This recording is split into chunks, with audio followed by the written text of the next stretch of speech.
Antes de comenzar, les agradeceré seguir algunas instrucciones.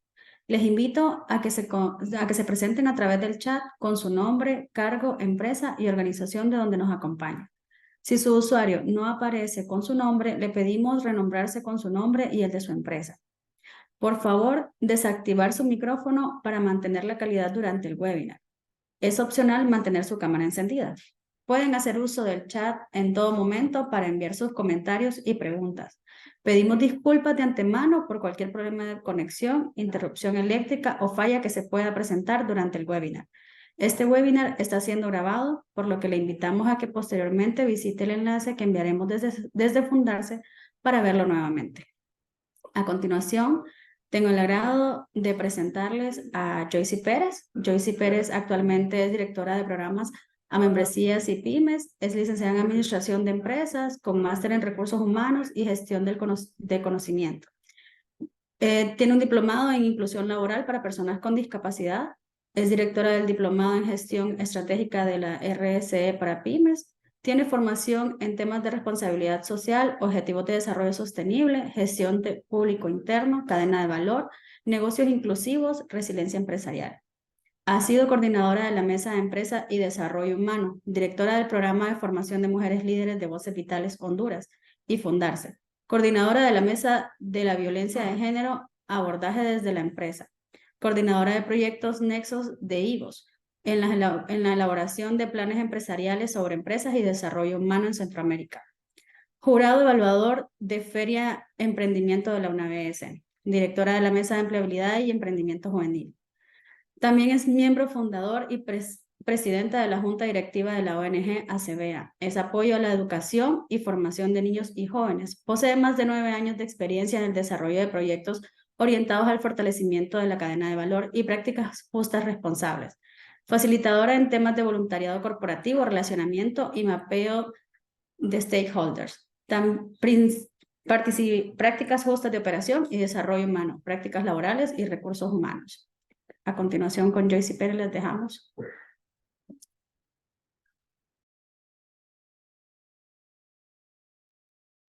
Hola, buenos días a todos. Un placer estar con ustedes en esta mañana.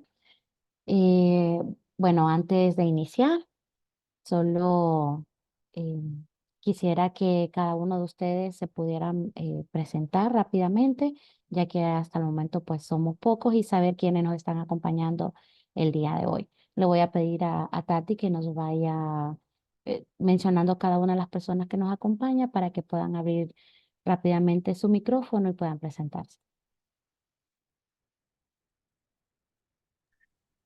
Ok, tenemos por los momentos Dimas Espinal, Ejecutivo de Responsabilidad Social en Grupo Ficosa.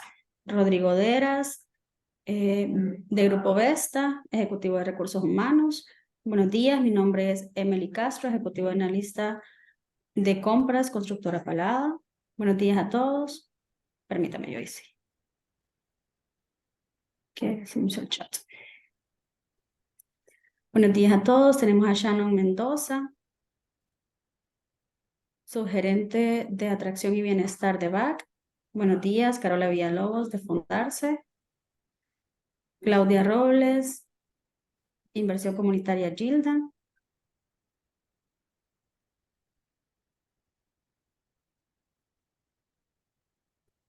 Jocelyn Galvez, especialista en comunicaciones de Fundarse. Buenos días, Marlon Ruiz, de Azucarera Chumbagua. Howard Padgett, coordinador de recaudación de fondos de Plan Internacional de Honduras.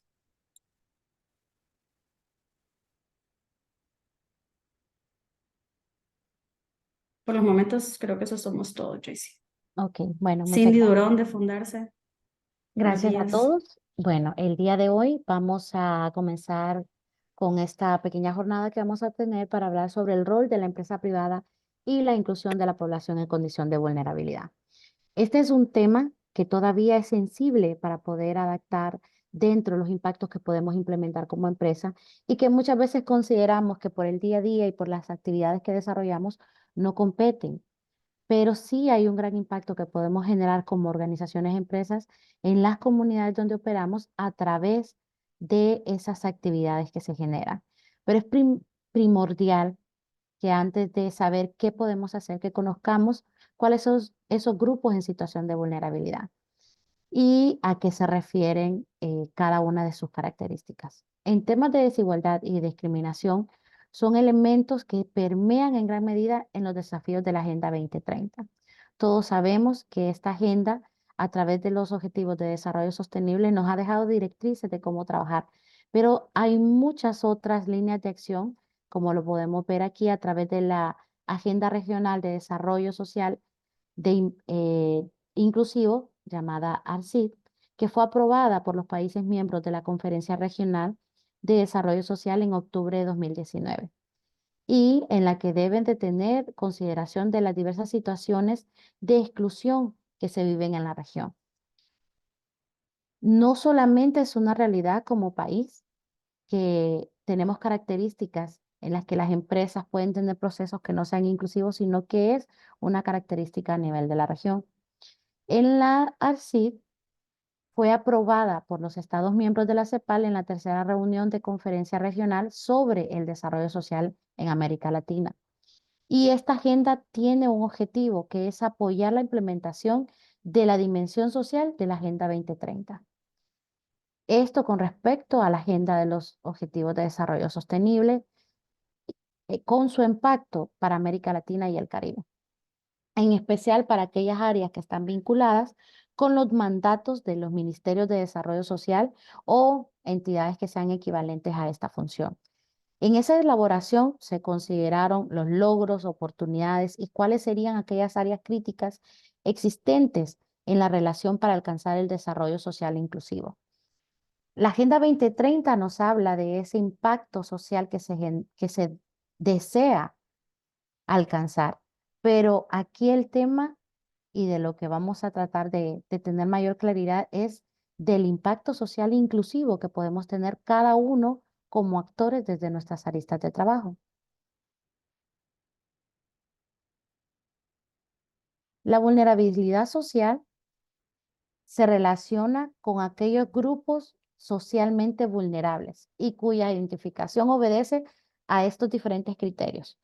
Algunos pueden ser de factores contextuales que hacen más propensa a una persona de enfrentarse a circunstancias adversas para su inserción social o para su desarrollo como individuo. El ejercicio de estas conductas lleva a una mayor exposición a eventos dañinos o a la presencia de algún atributo básico que se ha compartido. ¿A qué me refiero con esto? Que hay personas que están en condición de vulnerabilidad que no solamente tienen una característica, sino que pueden ser condición de vulnerabilidad por su edad, es decir, un joven. En temas de sexo, pensemos que fuera un joven que pertenece a la población LGTBI y aún más, sumando que fuera un joven de la población LGTBI, pero que pertenece a una etnia en específico. Son mayormente propensos a pasar condiciones de vulneración de sus derechos. Y esto confiere riesgos o problemas comunes que podemos notar en nuestra sociedad. Algunos de estos casos y que quiero que conozcan cuáles son los diferentes elementos de vulnerabilidad social. Los primeros están asociados a la exposición y al riesgo o amenaza causada por ese factor económico o social o ambiental. Y el otro es por los activos para enfrentarlos en el sentido de las capacidades o estrategias de anticipar las y contener o resistir y recuperarse del impacto o amenaza. ¿Qué quiero decir con esto? Primero es un elemento de vulnerabilidad, el riesgo o amenaza al que la persona puede estar sujeto a recibir un daño o a recibir un perjuicio contra su dignidad como persona. Y el segundo es las capacidades que esta persona tiene para enfrentar los riesgos o amenazas.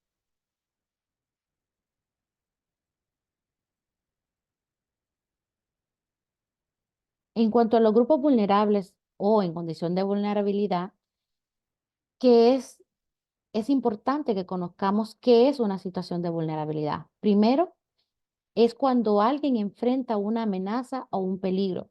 Y una persona es vulnerable cuando tiene poca o nula capacidad para protegerse frente a un riesgo. Esta característica de condición de vulnerabilidad habla sobre la capacidad que tiene el individuo para poder enfrentarse o para poder superar una situación frente a un riesgo en el que pueda ser expuesto. Perdón. Y para esto yo quisiera que ustedes pudieran entrar a este link. Le voy a pedir a Tatiana que se los comparta y podamos identificar o analizar cuáles consideran que son los grupos vulnerables.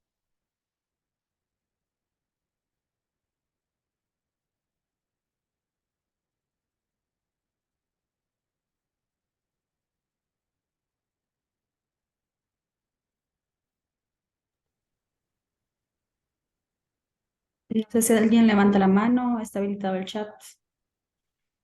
Dice Howard, personas con discapacidad. Ok, pero necesito que entren a este link y ahí vamos a ir generando la nube de participación.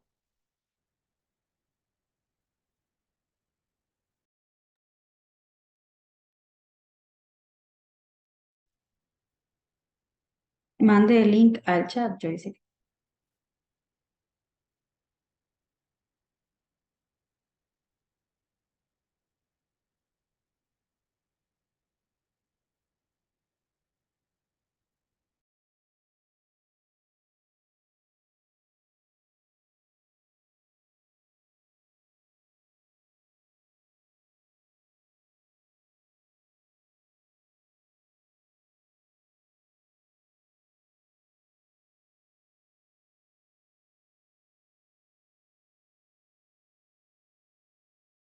Ha compartido Joyce en estos minutos el link para que puedan ingresar sus respuestas.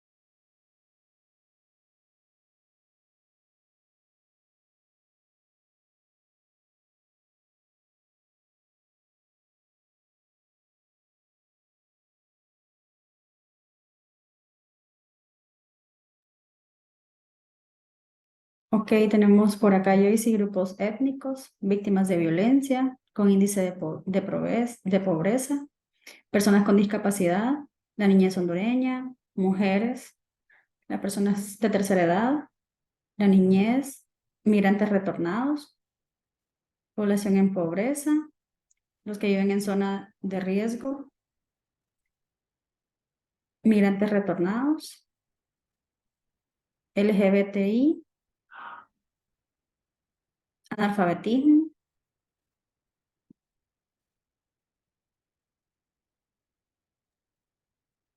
Creo que migrantes retornados es la mayor.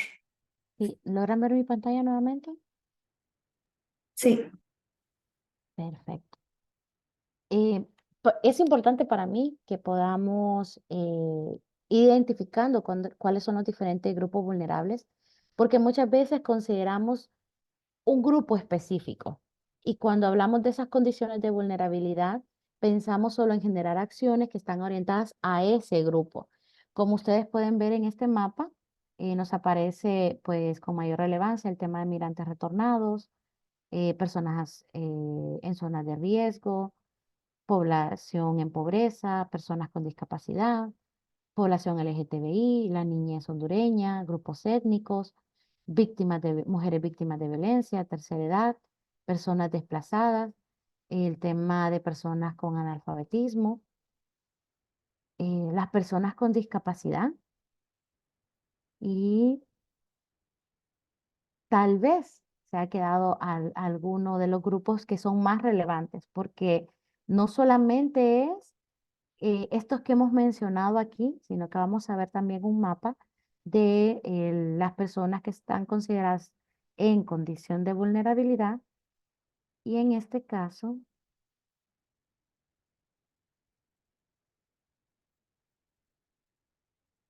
vamos a ir viendo cada uno de ellos. Pues ustedes mencionaron en el mapa el tema de niñez, pero también tenemos adolescencia. Sabemos que hay un alto índice de jóvenes que en este momento, bajo el término ninis, que no trabajan ni estudian, que están en esa condición de vulnerabilidad, que carecen de capacidades o habilidades para la vida. Las niñas y mujeres, siempre bajo el enfoque de género, las limitantes y las barreras que hay en el entorno. Las personas con discapacidad, que ese ha sido uno de los principales grupos vulnerables afectados a lo largo de la historia por las muchas barreras que hay para su incorporación en los procesos sociales, laborales. Los migrantes, las personas refugiadas, las personas desplazadas o solicitantes de asilo que por las diferentes situaciones de los países y no solamente a nivel de Honduras, han incrementado los niveles de personas migrantes y refugiadas o solicitantes de asilo en estas condiciones de vulnerabilidad. La población LGTBI, que a través de las múltiples organizaciones que se han formado, pues han establecido una estructura, pero que hasta el momento todavía no se respetan muchos de sus derechos, las personas mayores o adultos mayores, y es una realidad y mucho más latente en nuestro país que después de cierta edad ya no son elegibles para contratación en puestos de trabajo, aunque tengan todas las capacidades y competencias para cumplirlo.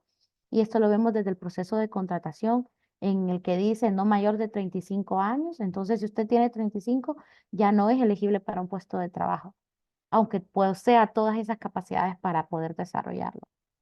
Y los pueblos indígenas, em, tal vez en nuestro país no es tan latente o tan marcado el tema de estigma por la población indígena, aunque tenemos una población afrodescendiente que todavía en muchos lugares podemos ver el estigma de la sociedad hacia estos grupos étnicos.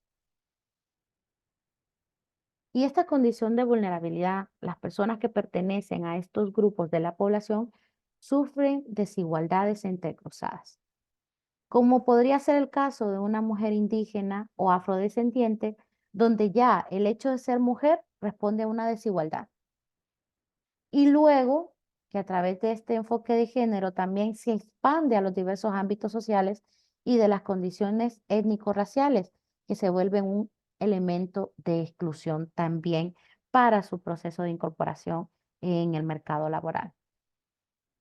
Cuando nosotros consideramos esas condiciones de vulnerabilidad sobre los individuos, muchas veces no hacemos el análisis de cuáles son las condiciones reales a las que puede estar expuesta una persona.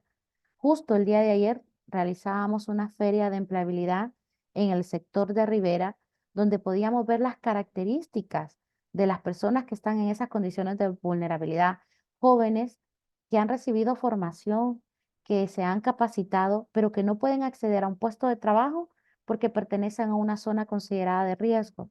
Y con este hecho, ellos ya no pueden ser elegibles para un proceso de contratación. Solo aquellas empresas que realmente tienen procesos inclusivos no hacen estigma de el lugar de procedencia de la persona.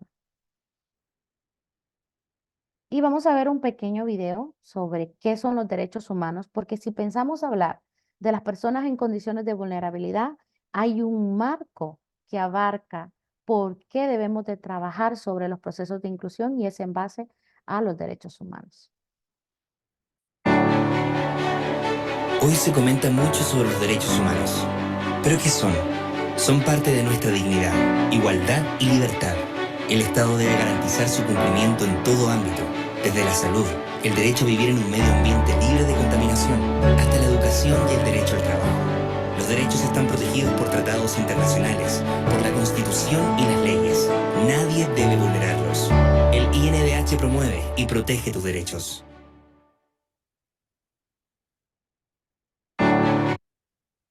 Y cuando hablamos de derechos humanos, nadie puede violentarlos. Todos tenemos los mismos derechos humanos y son esos derechos básicos que nos corresponden a cada uno por solo el hecho de ser humano. Esos derechos no podemos, como empresas, decir que estamos apoyando el cumplimiento de los derechos humanos si estamos violentando alguno de los 30 derechos universales. ¿Y por qué los derechos humanos son un interés para las empresas? Las empresas funcionan a través de las personas, a través de cada uno de los individuos que formamos parte de las organizaciones. No hay mayor razón importante para las empresas sobre los derechos humanos que el tomar en cuenta cuál puede ser el impacto que tengan sobre las vidas de sus colaboradores, que deben de ser sus stakeholders principales, sus stakeholders priorizados. Y ahora, ¿por qué se debe realizar entonces un análisis de riesgo de los derechos humanos?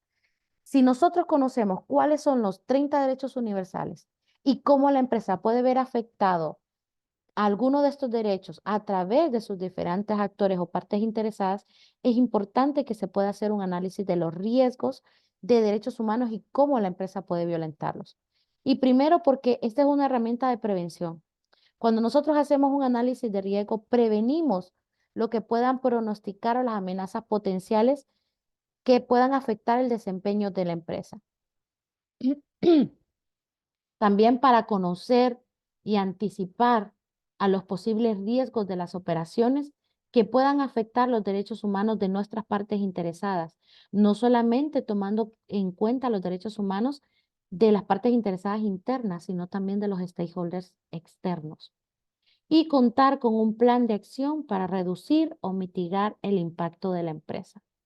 Es importante que a través del proceso de debida diligencia, las empresas sepan cuáles son sus obligaciones.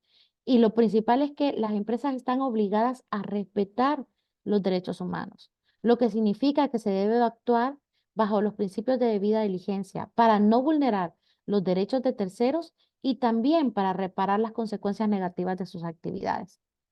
Tenemos que tener estos espacios de remediación sobre las consecuencias que se puedan presentar, pero mucho antes de que estas consecuencias se presenten, tener los lineamientos para poder mitigar el impacto de nuestras actividades y nuestras operaciones.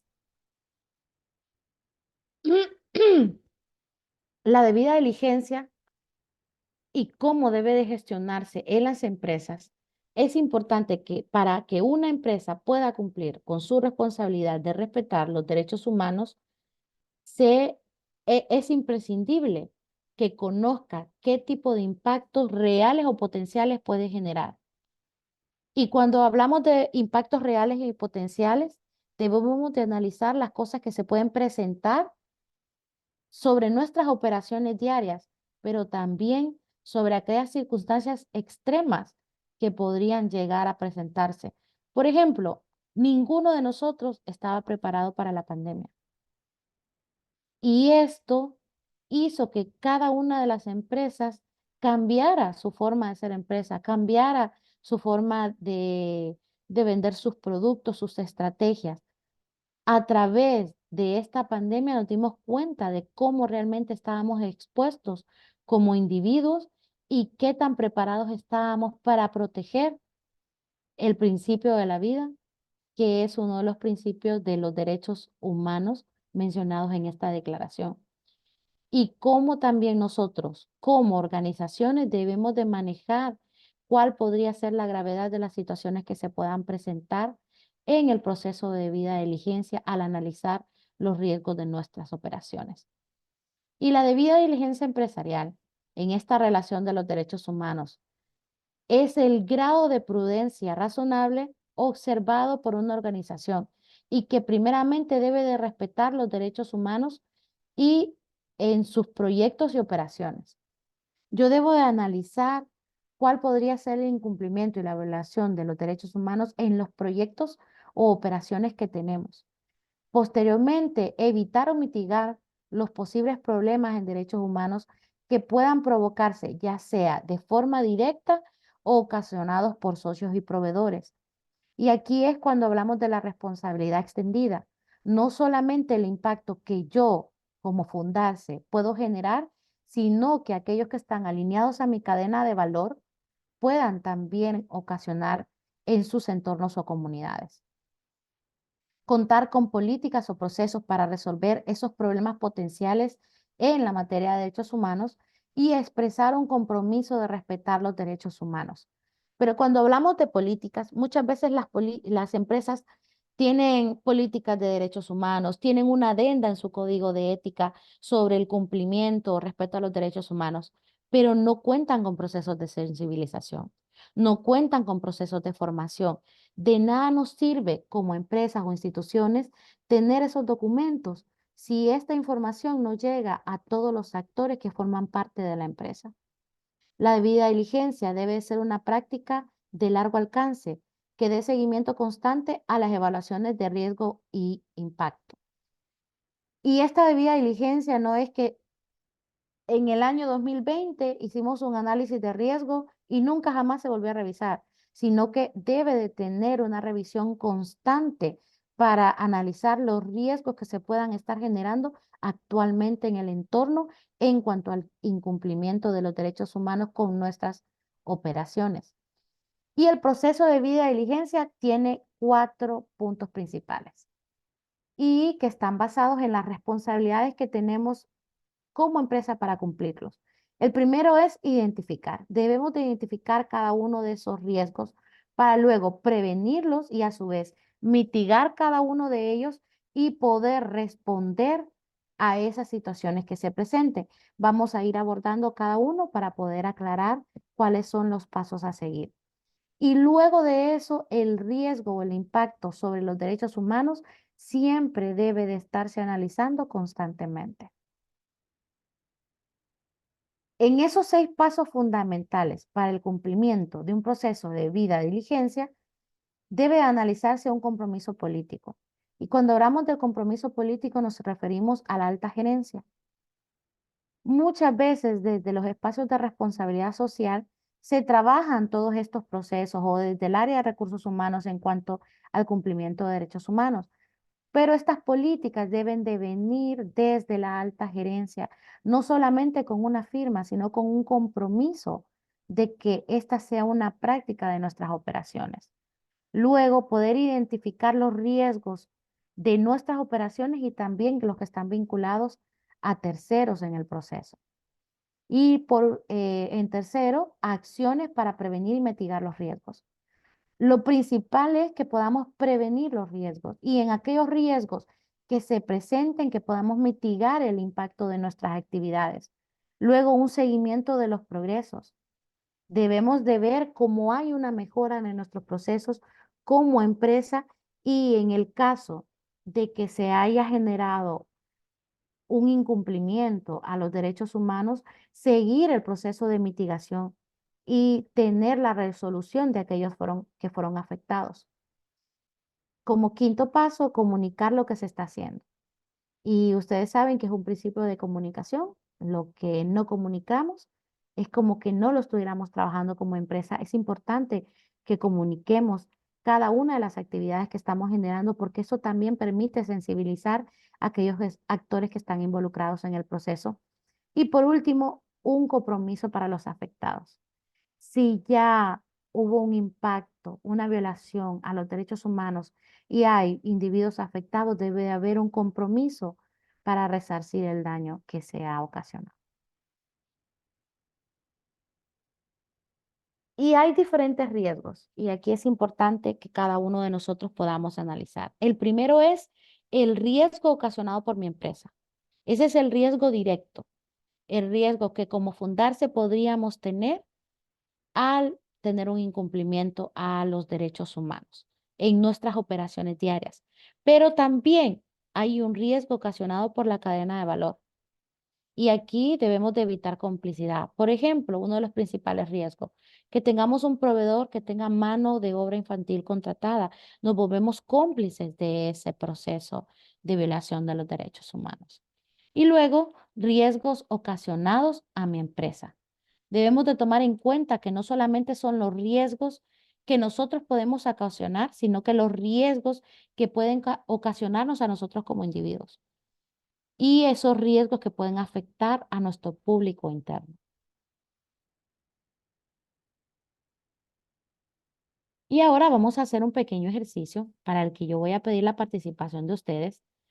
No más por el chat, por favor. Necesito que abran sus micrófonos porque es importante que podamos hacer este análisis y esta discusión y que podamos identificar cuáles son los riesgos o incumplimiento en temas de derechos humanos.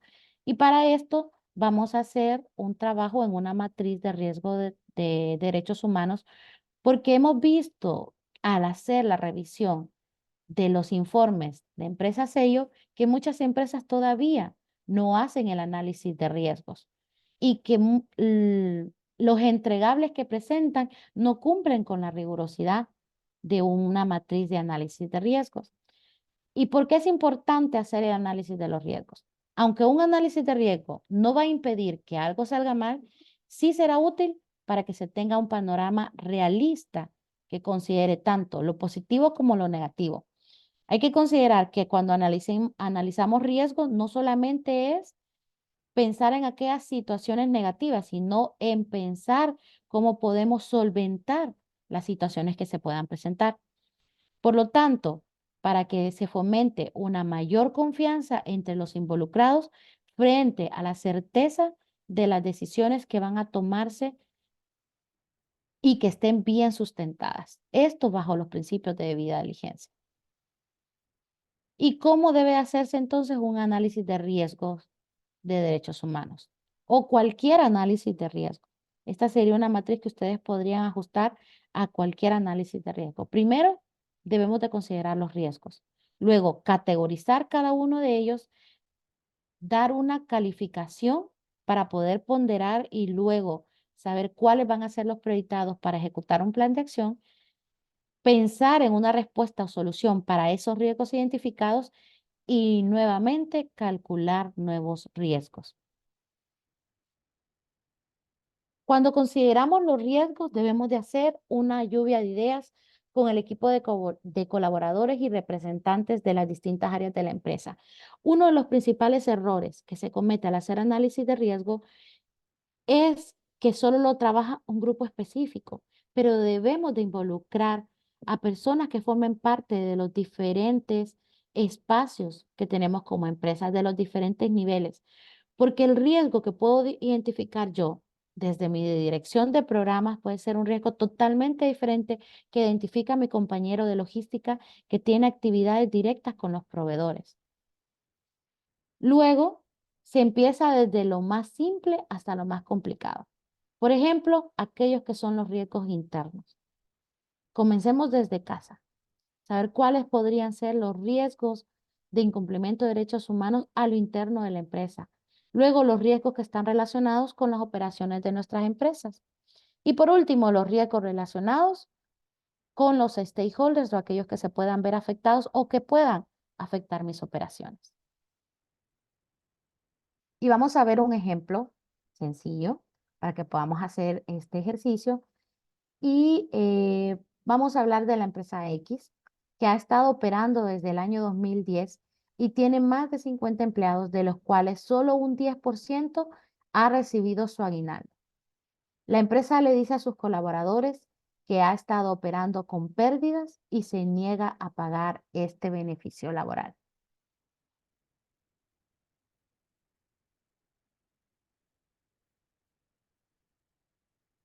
Cuando hablamos de esta matriz de riesgos de derechos humanos, tenemos primeramente que identificar el riesgo.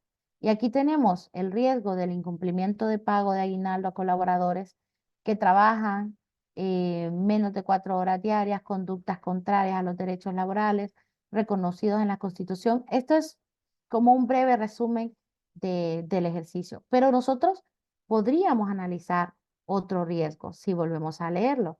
Dice, la empresa ha estado operando desde el año 2010 y tiene más de 50 empleados, de los cuales solo un 10% ha recibido su aguinaldo. La empresa le dice a sus colaboradores que ha estado operando con pérdidas y que se niega a pagar este beneficio laboral. ¿Qué otro riesgo ustedes consideran que podría encontrarse en este ejercicio?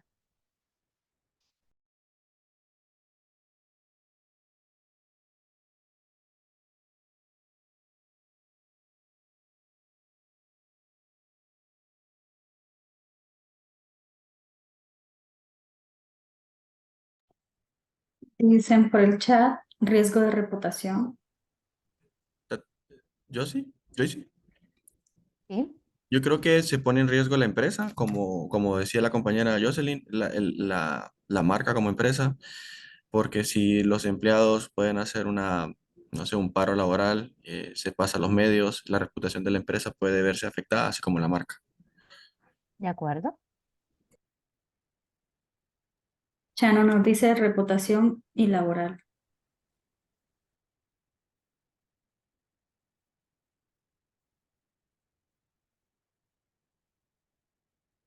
Creo que cuando hablamos del tema de incumplimiento a los derechos humanos y los riesgos que se podrían presentar, muchas veces pensamos solo en lo que puede pasar a la empresa, pero si pensamos en los individuos como tal, pensemos en lo que pasaría con los dueños de esta empresa.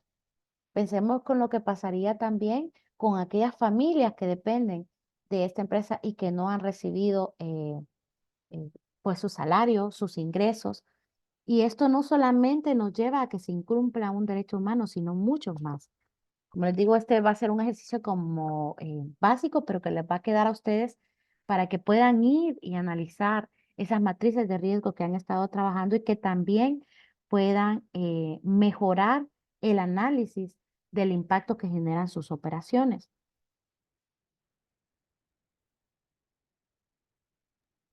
Luego que ya hemos identificado un riesgo, y yo aquí les había colocado en cuanto al incumplimiento de los derechos laborales, vamos a categorizar el riesgo. Una vez que se tengan las primeras listas, se debe de analizar y categorizar cada uno de los riesgos. Y esto pueden clasificarlos ya sea en base a las relaciones comerciales o en base a sus partes interesadas. Y puede ser que el riesgo esté asociado a varios stakeholders, no solamente que involucre a uno, así como yo les comentaba anteriormente. Si nosotros pensamos en este ejercicio, muchas veces decimos el afectado directo es el colaborador. Pero no solamente está involucrado el colaborador. Si esta empresa llegara a cerrar sus operaciones, también se ven afectados los proveedores, se ven afectados las familias de los colaboradores, se podrían ver afectados igualmente los clientes. Y es ahí donde nos toca hacer ese análisis para poder categorizar esa importancia de cada uno de los riesgos. Ahora les pregunto, ¿cuáles serían para ustedes aquellos stakeholders o partes involucradas que se ven afectadas en este ejercicio?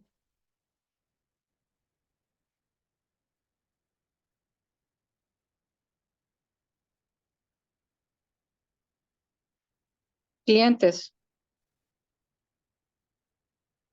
Ok, clientes, ¿alguien más?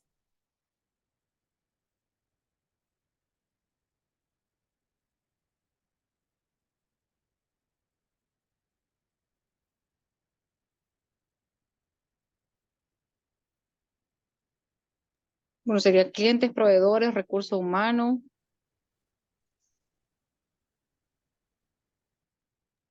En el chat dicen Joyce, colaboradores, comunidad, proveedores, colaboradores, comunidad, proveedores. Muy bien, todos ellos se ven afectados en el proceso.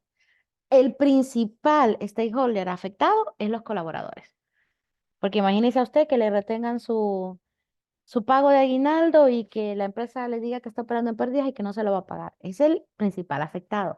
Pero si nosotros hacemos ese análisis exhaustivo, veríamos que hay otros stakeholders que están siendo afectados en el proceso y que tendríamos que extender mucho más esta matriz de riesgo para cada uno de ellos. Ahora que ya pasamos por las dos primeras etapas, que es identificar el riesgo y categorizar cuál es la parte interesada, vamos a calificar cada uno de ellos. Y es aquí donde se debe de dar un valor a cada riesgo de impacto. El nivel de riesgo se puede calificar ya sea como alto, medio o bajo, o se puede calificar también por una ponderación, es decir, un 100%, 50%, 30%. Esto dependerá de cada una de las empresas y cómo lo quiera categorizar. Es importante tomar en cuenta cuáles podrían ser las posibles consecuencias si la empresa no toma ninguna acción para poder remediar, mitigar o prevenir el impacto de estos riesgos. Por eso es importante que nosotros podamos asignar una calificación a cada uno de los riesgos que hemos identificado. En cuanto a este mismo ejercicio que hemos estado analizando, ¿qué nivel de riesgo ustedes considerarían que se podría asignar?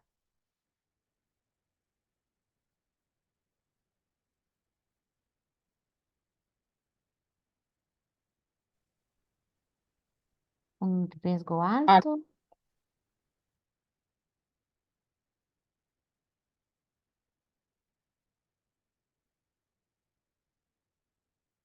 Muy bien. Mira, aquí Shannon nos ponía, funciona mucho tener comités de crisis y riesgo en las diferentes áreas para ver desde otras ópticas los riesgos, de acuerdo. Esto es importante, tal vez en las empresas pequeñas o medianas es donde se puede dificultar contar con estos comités, pero en las empresas que tienen eh, pues mayor cantidad de colaboradores, es mucho más fácil que podamos establecer estos comités que se puedan involucrar en estos procesos. Muchas gracias por ese aporte. Y miro que en el chat colocan que en la mayoría de los casos es un riesgo alto y así es, realmente es un riesgo alto porque esto podría impactar las operaciones de la empresa. Ahora, si hablamos de ese nivel alto, ¿cuáles podrían ser las posibles consecuencias que ustedes consideran?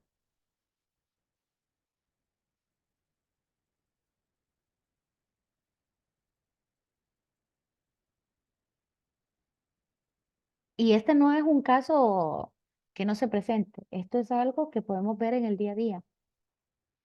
Justo hace como 2 meses me mencionaban un caso específico de una empresa en esta misma situación. ¿Y cuáles son esas consecuencias de no generar ninguna actividad sobre el riesgo identificado?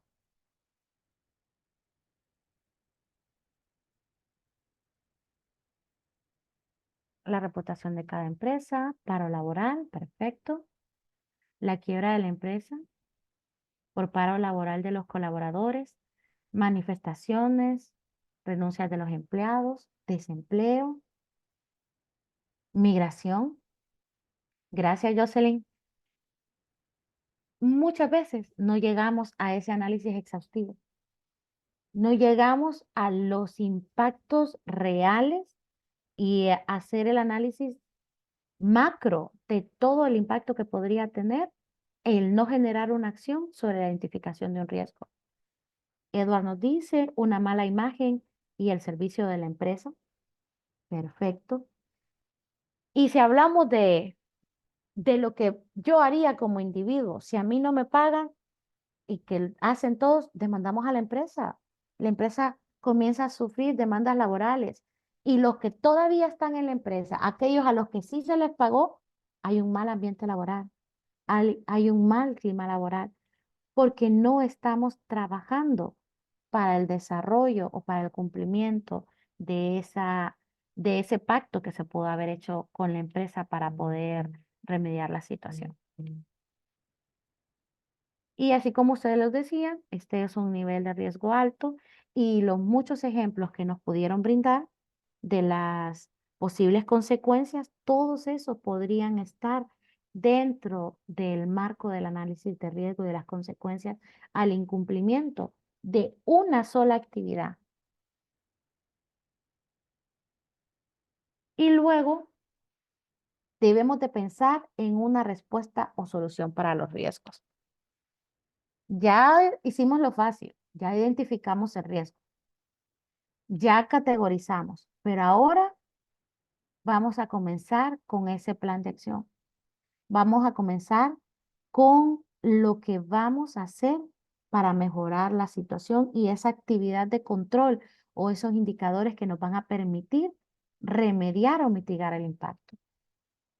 En este paso nos referimos a ese plan de acción que debemos de ejecutar. Definir qué recursos y acciones se implementarán. Aquí también es importante que identifiquemos qué área será la encargada de dar el seguimiento. Porque muchas veces hacemos esta matriz de riesgos, hacemos el plan de acción, pero no definimos recursos, no involucramos a los actores o damos o asignamos a la persona que debe de dar el seguimiento para que se cumpla esa actividad de remediación que hemos identificado. Y cometemos el error de también encargar a un solo individuo en este proceso, cuando debe de involucrarse a las áreas para que se pueda dar un mayor apoyo y soporte a esta identificación de cada uno de los riesgos y al cumplimiento de las actividades de control y remediación. Ahora vuelvo y les pregunto, siempre en la misma matriz que estamos trabajando, ¿qué actividades de control sugerirían cada uno de ustedes o qué indicadores podríamos trabajar para poder remediar esta situación que se está presentando?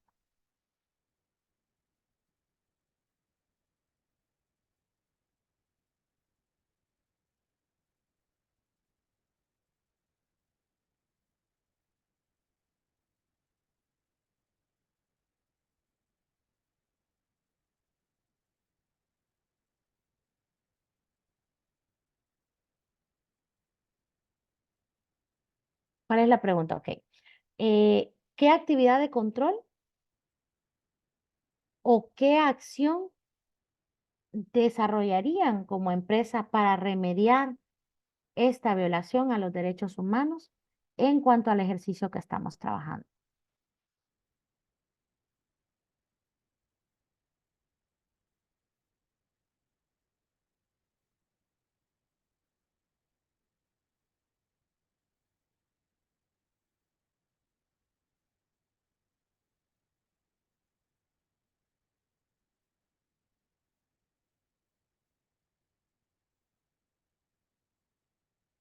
Ok, Emily Castro nos dice cumplir con el derecho de cada uno de los colaboradores, ya sea sus prestaciones para evitar este tipo de conflicto, respetando los derechos laborales y humanos. Muy bien. Un plan de mitigación. En todo caso, yo diría que uno de los de las mejores sería apegarnos al reglamento interno, no, que es que se me mueve rápido apegarnos al reglamento interno de la empresa para que no tengamos conflictos alguno. Muy bien, realizar una negociación con los empleados, diálogo y acuerdos, negociar un método para pagar por partes. Excelente. No, pensemos bien de la empresa en este ejercicio. Y pensemos que está operando en pérdidas realmente, que no es que no quiere pagar, sino que no tiene el dinero para hacerlo.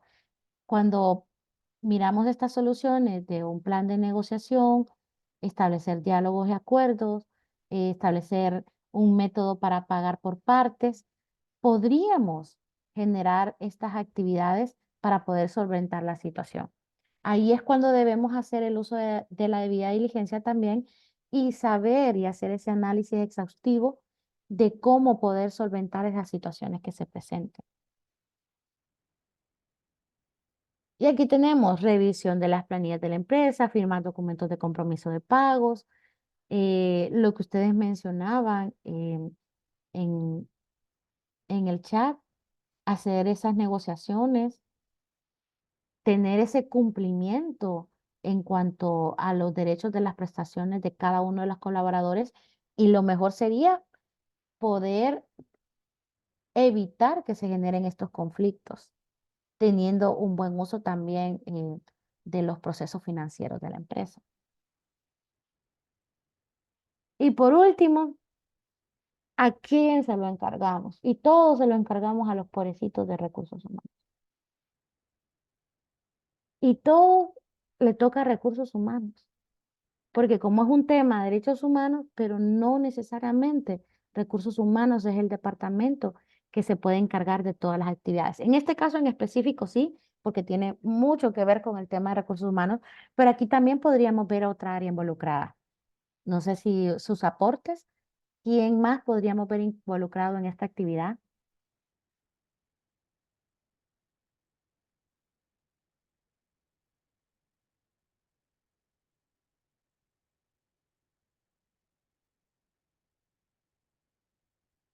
Finanzas, muy bien, dirección financiera.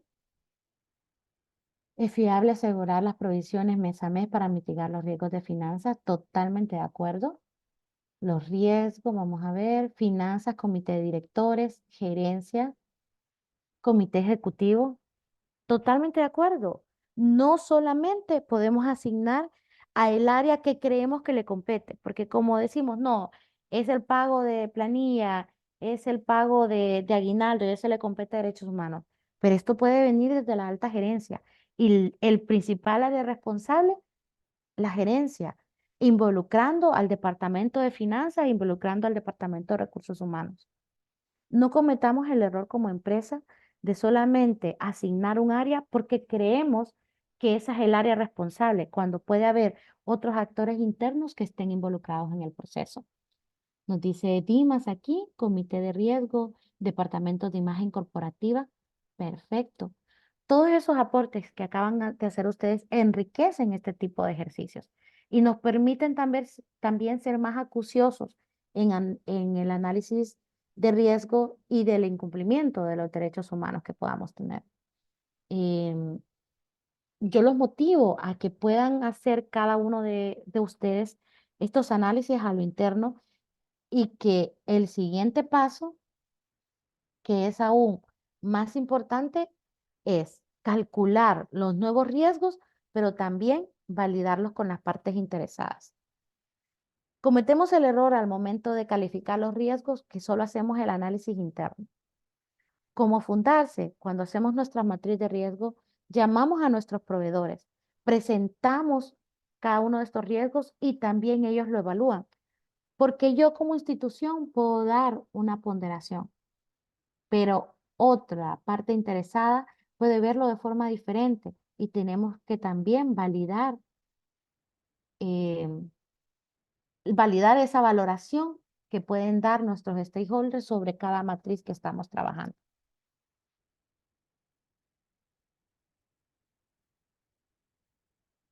Al calcular los nuevos riesgos, esto debe partir siempre del paso anterior. Se trata de una visión más realista sobre los riesgos y las amenazas en materia de derechos humanos y el impacto que se pueda tener como empresa o institución. Se debe de actualizar constantemente esta matriz, ya que las empresas se pueden encontrar en diversas situaciones de incumplimiento de los derechos humanos al no realizar una revisión de sus riesgos. Yo les decía, la pandemia nos hizo trabajar sobre nuevos riesgos que no habíamos identificado. Cuando hemos tenido situaciones políticas de tomas de carretera o no sé, ya hace cuántos años fue que nos mandaron a encierro, se vieron violentados los derechos de los individuos, no por las empresas, pero sí las empresas debían de analizar cuáles eran los riesgos de que sus empleados se movilizaran a los puestos de trabajo, pudiendo realizar ese trabajo desde casa. Y lo aprendimos ahorita con todo este proceso, que muchos incluso todavía están en metodologías de home office.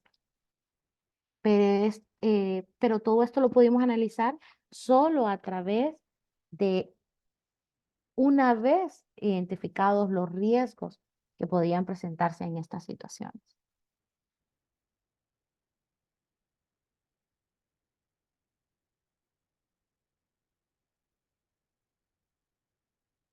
Y ahora vamos a hablar sobre la inclusión laboral.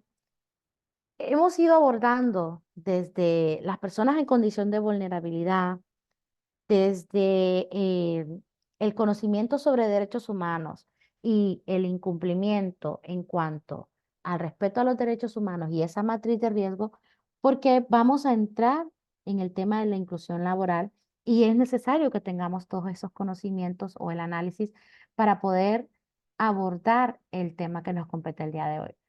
Y es reconocer las diversas y potenciales capacidades y talentos de cada una de las personas.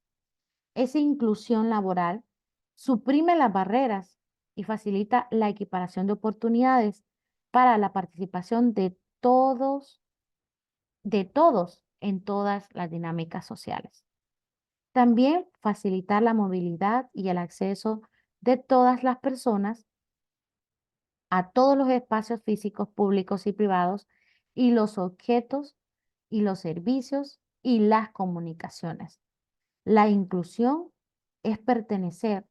La inclusión es que formemos parte de y que no solamente sea de forma eh, que nosotros digamos que hemos suprimido las barreras, sino que realmente sea tangible lo que estamos trabajando.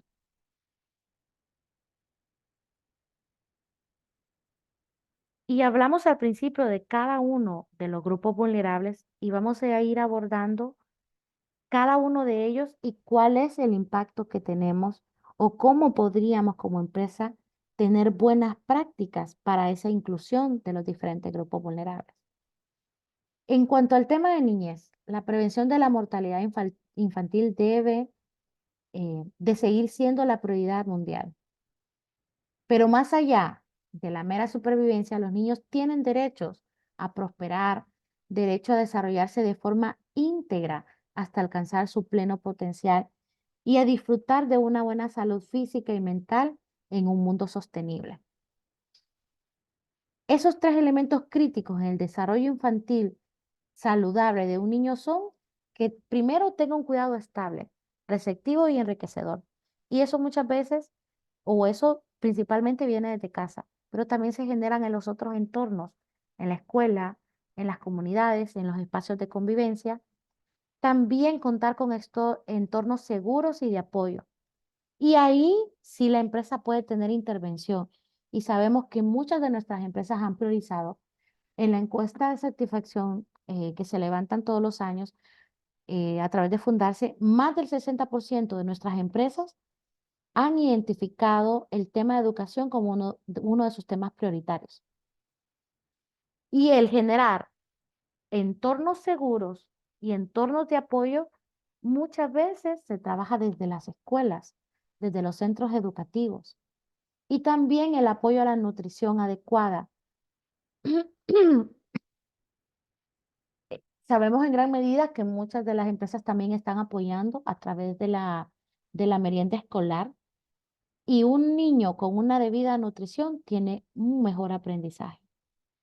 Estos tres elementos son esenciales para que un niño, un infante tenga un desarrollo saludable y que pueda alcanzar ese potencial pleno para poder tener una buena participación y poder formar parte de este mundo sostenible. ¿Cuáles podrían ser algunos ejemplos de esas buenas prácticas que algunas de ustedes como empresas ya están trabajando? Contar con programas de merienda escolar, contar con becas educativas, con programas de salud y nutrición. A través de estos programas de salud y nutrición hay escuelas que brindan la merienda escolar, pero que cuando el niño lleva alimento en su lonchera, lo que lleva es un churro y un jugo. Aunque un banano cueste lo mismo que un churro, al niño no se le ha enseñado sobre nutrición y sobre su salud. La formación en valores, esos son principios que debemos de seguir fomentando y que se han perdido desde los núcleos familiares en las casas, en las escuelas y en las comunidades, pero que las empresas que están realmente comprometidas con el desarrollo sostenible y con la responsabilidad social también han involucrado sus actividades para generar esa formación en valores. Luego, las buenas prácticas de inclusión en grupos vulnerables, en este tema hablando sobre los adolescentes. En la adolescencia, las desigualdades se vuelven más marcadas en términos de acceso a los servicios, a las decisiones de vida, a las trayectorias futuras. Es por eso que hay un alto índice de jóvenes que no están ni estudiando ni trabajando. Es donde hay una mayor brecha para poder alcanzar los objetivos que se tienen como individuos. Las bases sentadas durante la adolescencia para la seguridad emocional, la salud y la educación, todas las habilidades y la resiliencia que tienen cada uno como individuos tienen profundas implicaciones para el desarrollo social, económico y político de los adolescentes. Es por ello que muchos de los organismos internacionales están apoyando programas que tienen un alto impacto en los adolescentes, porque esta población es la siguiente generación que va a generar la sostenibilidad de nuestros países o el desarrollo económico de los mismos. Pero habiendo una brecha tan alta en las desigualdades y en la vulneración de los derechos de los jóvenes, porque muchas veces tenemos estos egos inconscientes. Y ahora que hemos nombrado la generación de cristal, estamos sembrando ese pensamiento en los adolescentes. Desde el momento que los nombramos de esa forma, se está autoinduciendo a que esta población tenga estas características. ¿Cuáles podrían ser esos programas que podemos trabajar para mejorar las condiciones de los adolescentes? Programas de formación técnica, programas de habilidades para la vida, programas de becas educativos, formación en valores, mentorías que permitan generar las capacidades para que estos jóvenes puedan formar parte del mercado laboral, pero no solamente del mercado laboral, sino también de la sociedad, que podamos involucrarlos en los diferentes espacios. Podemos ver a través de diferentes programas de cooperantes como GIZ, ACNUR, IM, espacios en donde los jóvenes pueden tener voz y voto, pueden tener una participación y decir cuáles son las realidades a las que se enfrentan como individuos. Cuando recibimos un currículum de un joven de 18 años y le pedimos 5 años de experiencia, ¿en qué tiempo consideramos que esas cosas pueden ser reales? ¿Cómo nuestras prácticas como empresas pueden cambiar para generar capacidades? Sabemos que hay requerimientos para cumplir en un puesto de trabajo, pero pedimos que aquella persona que va a formar parte de nuestra empresa cumpla con características que tal vez no se pueden o que son irreales para nuestro entorno.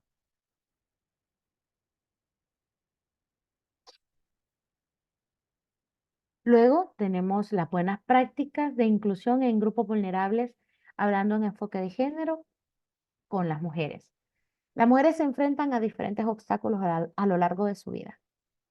Como mujeres hemos trabajado para poder cerrar esa brecha que hay en cuanto al tema salarial, porque todavía en la actualidad los hombres ganan entre un 5 y 10% más que una mujer que está en el mismo puesto de trabajo.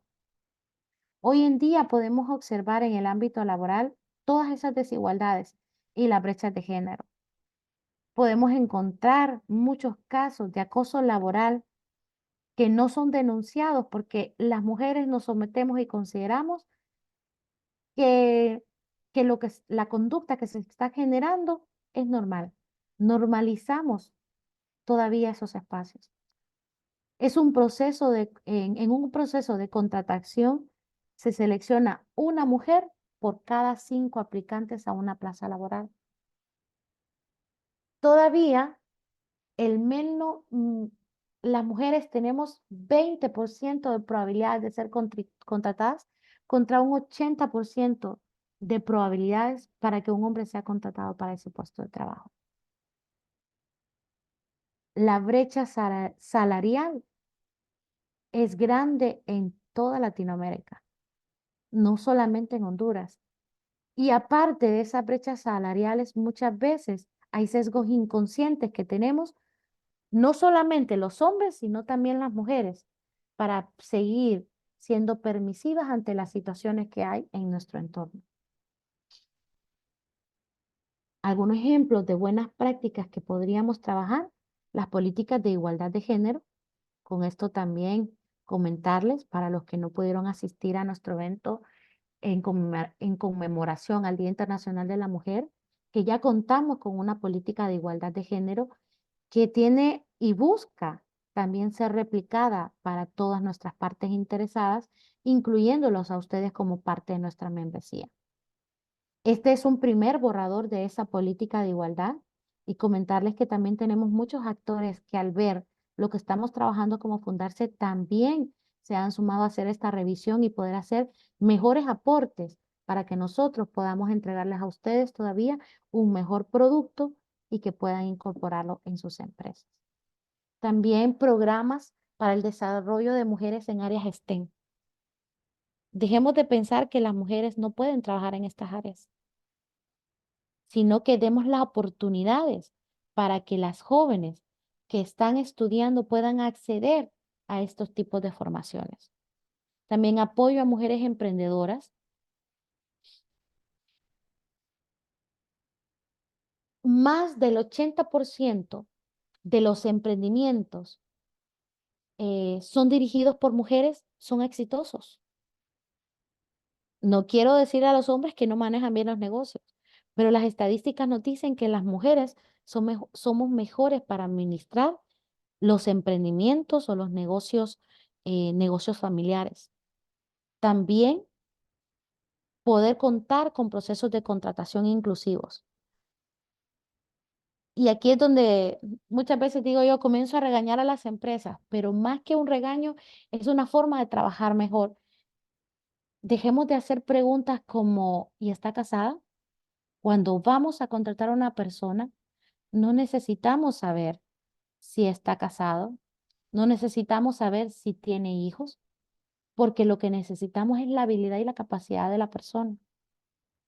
Cometemos todavía los errores de decirle, ¿y dentro de cuántos años piensa o tiene planificado ser mamá? El ser mamá no impide que una mujer pueda desarrollar sus funciones en un puesto de trabajo. Debemos de mejorar esos procesos de contratación desde el momento en que ofertamos una plaza. Muchas empresas todavía al momento de ofertar la plaza están colocando dentro del perfil la fotografía de una mujer que consideramos que es el estándar de belleza, pero que eso no me indica que esa fotografía o que esa característica que estamos colocando es la mujer que puede cumplir o la persona que puede cumplir con las necesidades o habilidades del puesto de trabajo. Todavía colocamos con buena presentación. No recuerdo cuál es el otro término que aparece, pero son términos misóginos que no deberían de estar en los procesos de contratación y selección de personas.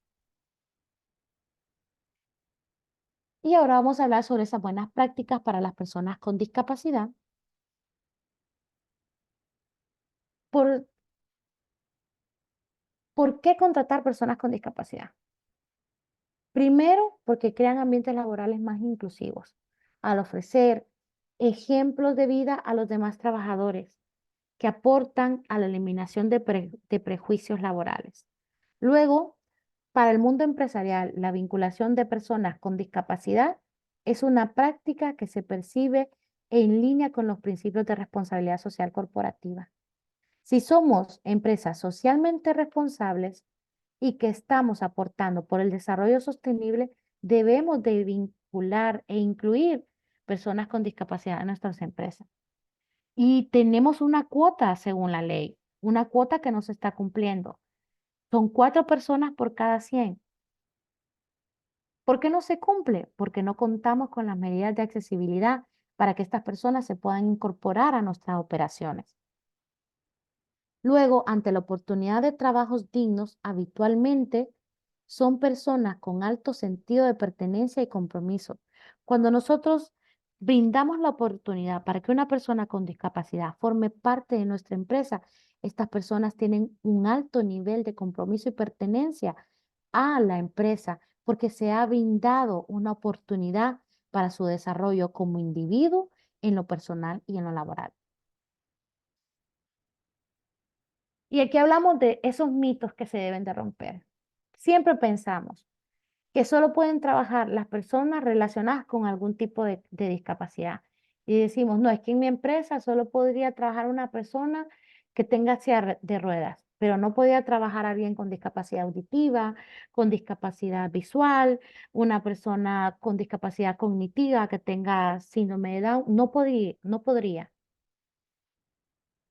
Y estigmatizamos y consideramos que solo una persona específica con ese tipo de discapacidad puede acceder a nuestros puestos de trabajo. Luego, las personas con discapacidad deben trabajar desde las fundaciones. Y esas fundaciones que así como FENAPAPEDIS, FENOCDI, que trabajan con las personas de discapacidad, pensamos que solo ahí son los espacios para que ellos laboren. Luego, todas las personas con discapacidad solo sirven para empaquetar, solo sirven para ser mandados, solo sirven para recepcionistas. Esto no lo puede hacer una persona con discapacidad porque no tiene esta característica, porque no se ve bien. Los ajustes razonables son de tipo físico y arquitectónico y son muy costosos. Y definitivamente no. Un ajuste razonable no solamente lleva a que hagamos cambios estructurales en la empresa, sino que generemos espacios inclusivos desde el escritorio en donde puede estar una persona, la silla en la que se puede ubicar. Luego, las personas con discapacidad no pueden ser despedidas. Si una persona con discapacidad tiene incumplimiento en sus funciones, perfectamente puede ser despedido. No hay recursos para la inclusión laboral de personas con discapacidad. Pensamos que es caro, cuando muchas veces solo lleva a un tema de sensibilización. La inclusión laboral se alcanza si en la empresa se dejan de tener en cuenta las expectativas de productividad. Pensamos que una persona con discapacidad va a ser menos productiva que una persona que no posea discapacidad. Y ese es otro de los mitos que debemos de romper como empresas. Y por último, las personas con discapacidad, ¿cuáles podrían ser esas buenas prácticas? Que las personas con discapacidad cuenten con un trabajo digno que les permita contribuir a la sociedad. Recordemos que son individuos que pueden aportar ingresos tanto para cubrir sus necesidades como las de su familia. Que las personas con discapacidad puedan tener un empleo en las mismas condiciones, en los mismos horarios o ingresos para otros trabajadores. No es una obra de caridad, no es que estamos dándole un trabajo y que por eso le vamos a pagar el 50% de lo que le pagamos a otra persona. Que la persona con discapacidad no sea discriminada y que puedan relacionarse con las otras personas. Que no pongamos sobrenombres, que no digamos, ahí viene el cieguito. Que se puedan generar esos espacios inclusivos y que promovamos espacios de no discriminación. Que las personas con discapacidad también sean autónomas, independientes y puedan tomar sus propias decisiones.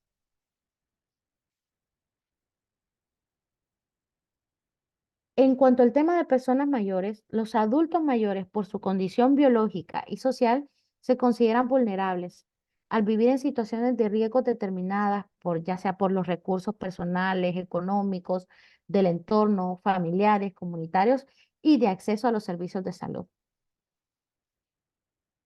Estimamos que en un rango de edad ya la persona no es funcional para un puesto de trabajo, cuando aquella persona puede aportar mucho más por el conocimiento y las capacidades que ha desarrollado a lo largo de su vida. Algunos ejemplos de las buenas prácticas que podríamos tener como empresa es poder contar con programas de pensiones, poder contar con seguros médicos privados que permitan a los individuos poder contar con este apoyo, la oportunidad de contratación, no cerrar el esquema de contratación a un rango de edad y establecer los espacios de balance trabajo-familia. Y esto aplica no solamente para las personas mayores, ustedes lo pueden ver, son ejemplos que podrían aplicar a los diferentes grupos vulnerables. Y pasamos a las buenas prácticas de la población LGTBI en en las repercusiones de la discriminación basadas en las conductas de la orientación sexual sobre los individuos y sobre su salud. Eso tiene un gran alcance e impide que las personas afectadas puedan acceder a otros derechos económicos y sociales. Uno de los principales sesgos que tenemos en cuanto al tema de la población LGTBI es que son personas que tienen SIDA.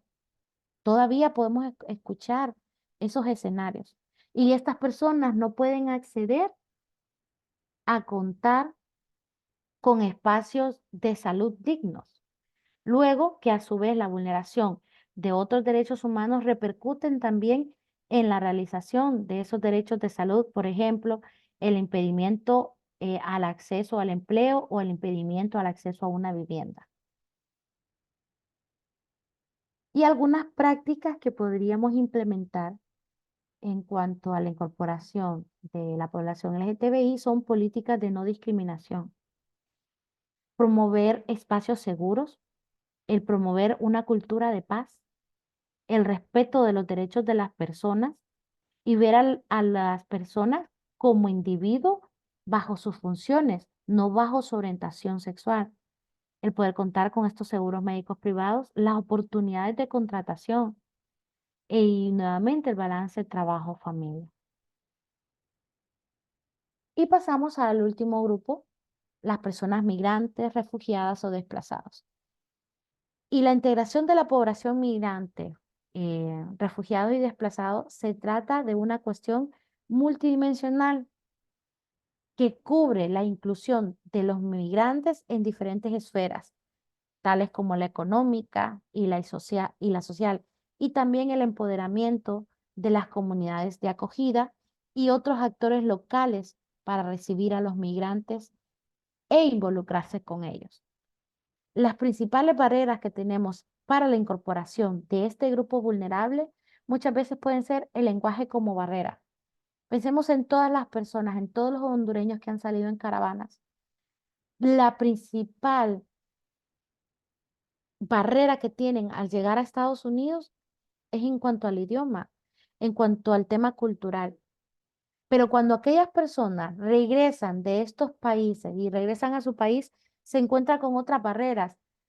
Dejan atrás también a sus familias, dejan atrás a sus redes de apoyos, eh, son sujetos de discriminación y aislamiento social, tienen falta de conocimiento sobre los derechos o mecanismos de protección en los lugares que deciden migrar. Cuando regresan a su país se encuentran con otras barreras, nuevamente por temas de discriminación, porque cuando presentan su currículum para un proceso de contratación y le preguntan, ¿y durante estos 2 años qué hizo?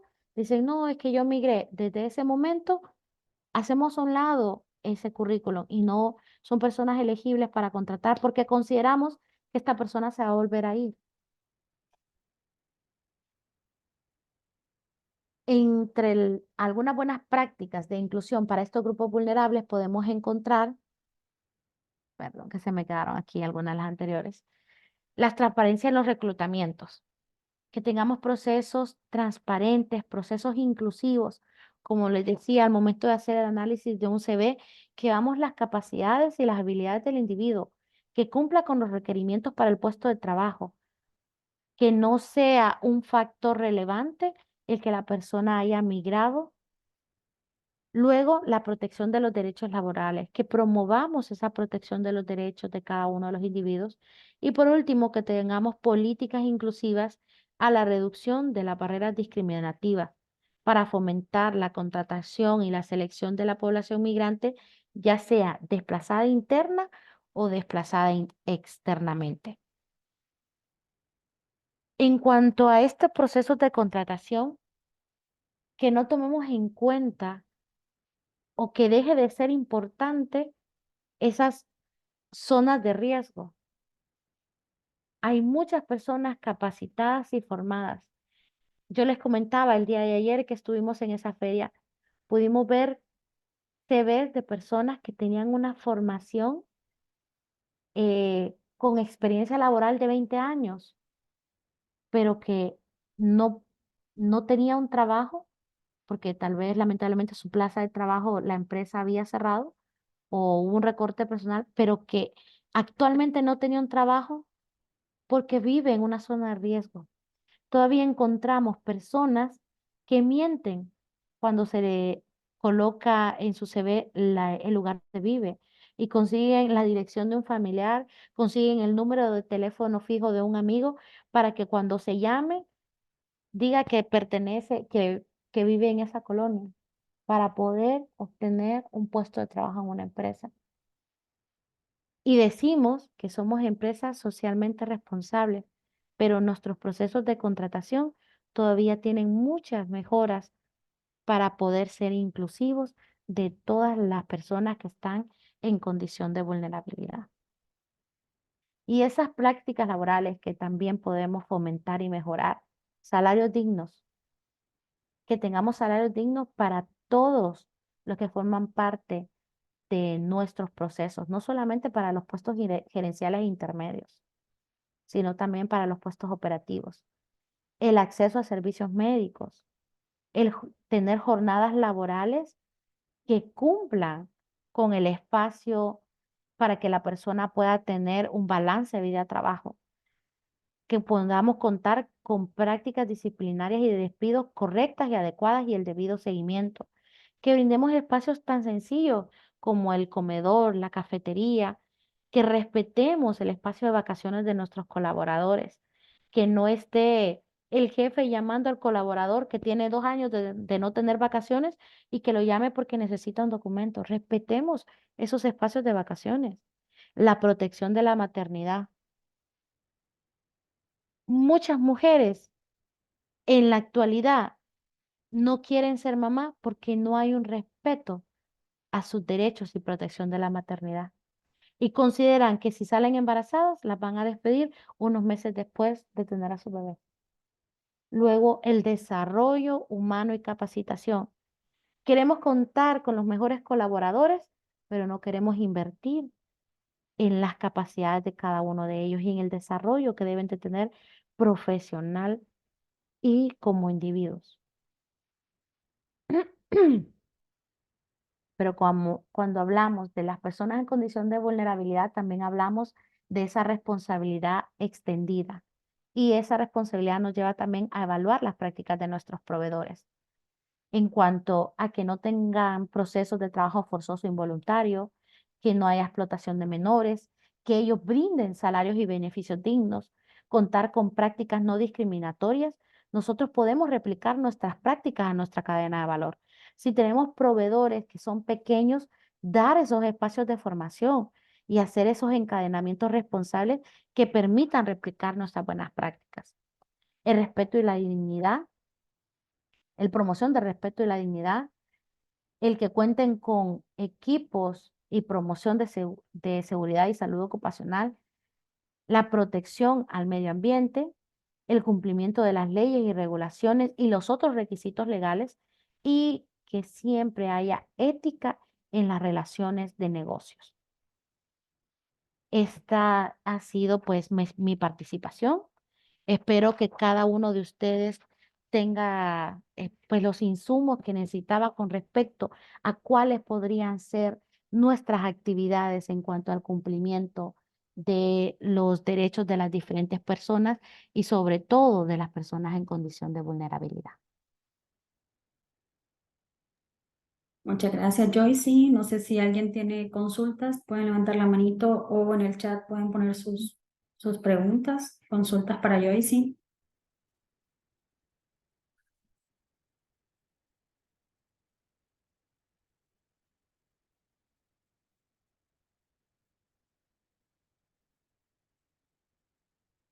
A ver, parece que no tenemos consulta, Joyce. ¿O está escribiendo alguien por ahí?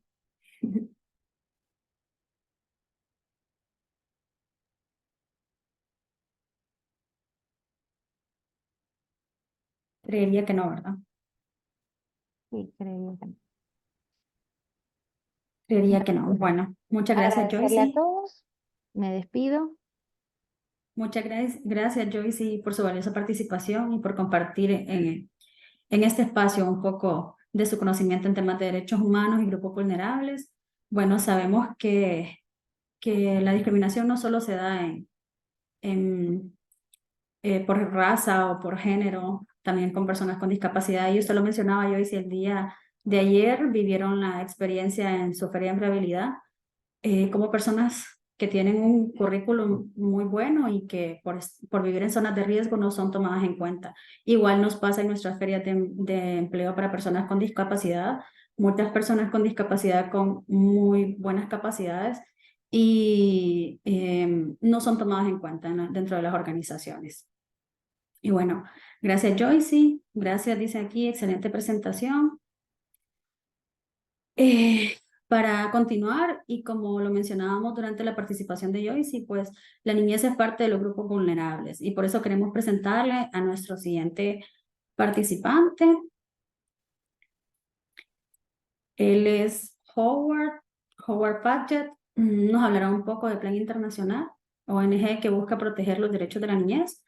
Howard tiene una licenciatura en Administración de Empresas en la UD Business School. También es especialista en el arte de la reducción de fondos en el Tecnológico de Monterrey. Cuenta con un diplomado en campañas de posicionamiento y captación de fondos, enfocándose en la comunidad hispana de Estados Unidos y Canadá. Reconociendo la importancia de la diversidad de la gestión de los recursos. Actualmente, durante los últimos 8 años, ha trabajado en Plan Internacional Honduras, donde lidera el área de reducción de fondos, recaudación de fondos locales. Howard. Gracias por la presentación, Tatiana. Mucho gusto, mi nombre es Howard. Soy de Plan Internacional. Siempre me gusta presentar a mi equipo. Me acompaña también Isabela Lanza y Stephanie Zúñiga. Ellas son parte del grandísimo equipo que tenemos acá en Plan Internacional. Siempre me gusta comenzar con una dinámica y me gusta saber quiénes de acá, de los 21 participantes, que somos 3 nosotros, 18, y el equipo de Fundarse no se vale tampoco, conocían de Plan Internacional. Que levanten la manito si conocían o si se ríen. Jocelyn ya se rió porque conoce de Plan, yo sé. Vamos a ver. Nosotros somos así bien curiosos. Yo sé que de los que están acá, conozco un par. Vamos a ver. No conozco a nadie. Bueno, no importa. Si no conocen de Plan Internacional, me gustaría compartirles una presentación que tenemos para ustedes el día de hoy. A ver. Perdón, Howard. Leslie Ramos nos dice, yo he escuchado mucho de ustedes. Yo he escuchado mucho de ustedes. Excelente. Gracias que no puedo ver el chat. Gracias por...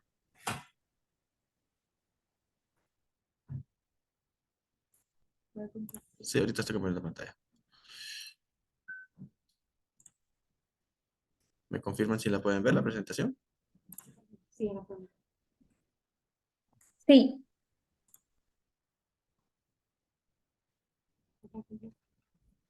¿Está en pantalla completa? No sé. Ajá. ¿Ahora? Ok. Ok, ¿quiénes somos? Nosotros somos una organización no gubernamental. Nuestra casa matriz está en Inglaterra. A consecuencia, Plan Internacional fue creado porque en la Guerra Mundial hubieron muchos niños y niñas que a causa de la guerra quedaron huérfanos. Entonces se hizo la organización y se expandió a países en vías de desarrollo. Entonces, Plan Internacional en Honduras se vino a instalar en la zona norte a consecuencia de un problema de salud hace 47 años. A raíz de eso vimos que la niñez hondureña es muy afectada y específicamente las niñas. Entonces fuimos desarrollando muchos procesos y mecanismos para apoyar a este segmento de la población que es muy vulnerable, que es la niñez.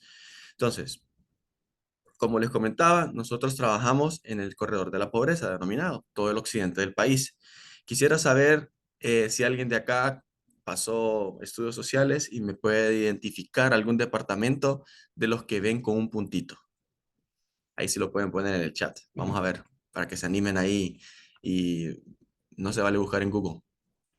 Voy a abrir el chat por acá. Choluteca, muy bien, Dimas. Sí, Santa Bárbara. trabajo en Choluteca. Francisco Morazán, ¿sí? Aquí estamos en la oficina central. Santa Bárbara fue una de nuestras unidades del programa más viejitas. Intibucá, correcto, Intibucá, Dimas, estamos trabajando en Intibucá alrededor de hace como de 32 años. En la Empira, correcto, en la Empira nosotros tenemos nuestro proyecto bibliotecario más grande de Centroamérica, se lo voy a presentar después.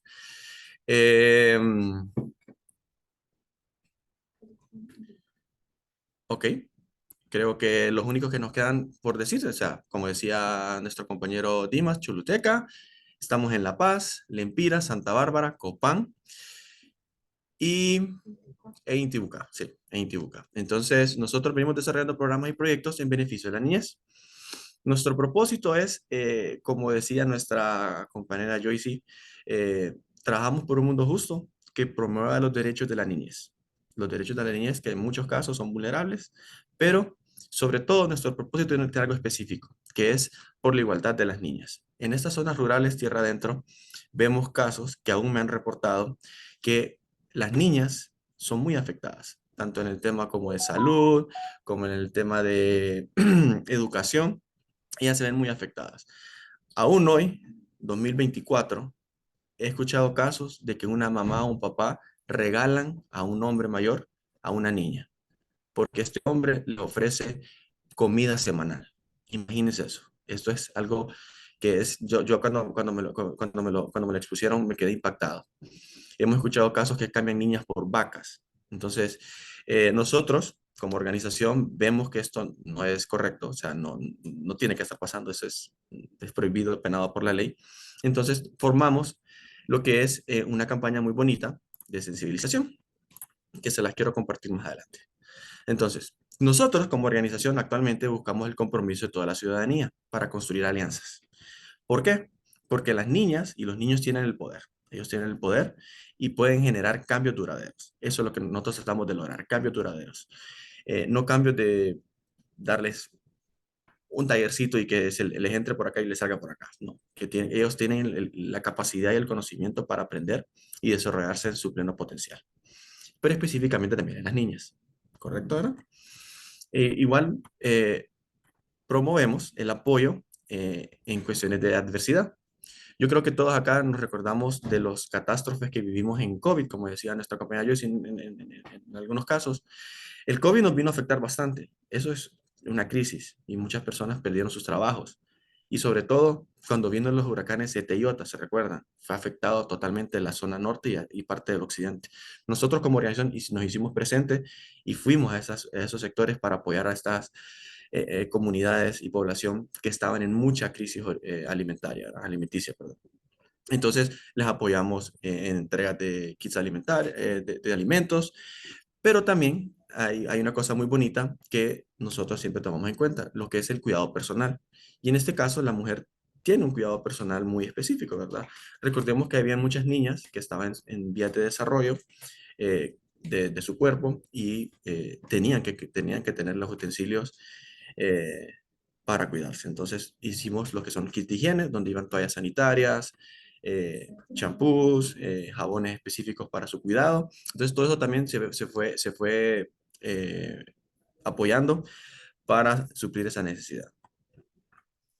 Y sobre todo, garantizamos el desarrollo seguro y positivo de los niños y las niñas desde su nacimiento hasta su edad adulta. Recordemos que comentarles que Plan Internacional trabaja desde niños de 0 años hasta los 24 años, fomentando talleres acorde a su edad. Entonces, vamos lo que es la ayuda motriz de algunos niños, la lectura, porque hay niños que nunca han agarrado un libro, se les apoya también en temas de lectura. Se trabaja de la mano, mucho de la mano, con profesores, como ustedes pueden ver acá. Esta es una de nuestras bibliotecas, que fue nuestro proyecto insignia a nivel nacional, que está en la Empira.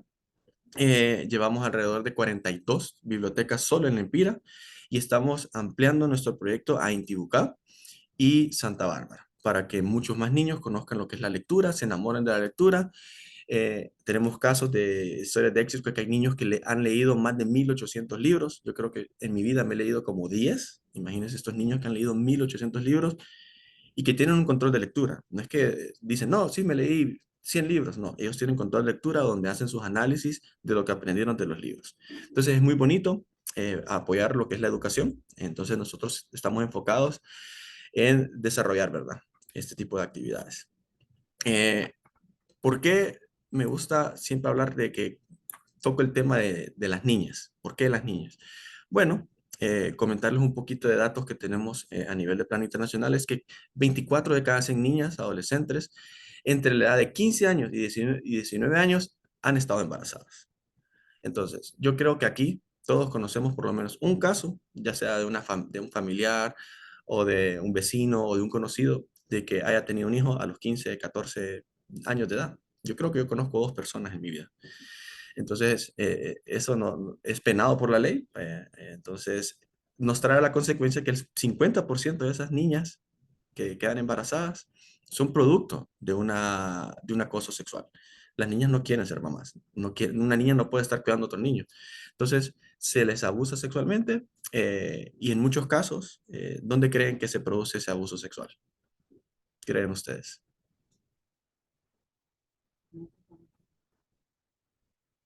Yo creo que si todos conocemos, sería en sus hogares, exacto, dentro de la familia, en muchos casos a veces el vecino, amigos, exacto, amigos y familia, Dimas. Entonces sí, no están seguras ni en su propio hogar. Imagínense usted sentirse inseguro en su propio hogar. Entonces, estos abusos sexuales se producen en su núcleo, ¿verdad? Entonces es bien complicado. Y cada 10 delitos sexuales, 9 se cometen contra las niñas, lógico, porque las niñas en esas zonas rurales son las que se quedan en casa todo el tiempo y en muchas ocasiones solas. Y a lo que nos lleva que el 59.8% de las niñas en Honduras viven en condiciones de pobreza multidimensional. Cuando hablamos de pobreza multidimensional es que sabemos que hay pobreza, pues se puede tener pobreza económica, puede tener pobreza, no tiene una casa, no tiene salud. Entonces imagínense que esas niñas viven en condiciones múltiples de pobreza. Entonces, una niña puede ser que no tenga comida, pero tampoco tenga una casa y que tenga problemas de salud. Entonces, y educación. En muchos casos, educación es un factor. Entonces, no está ni preparada para ser una empresaria o terminar sus estudios. Entonces, se ven muy afectadas en temas de condiciones de pobreza.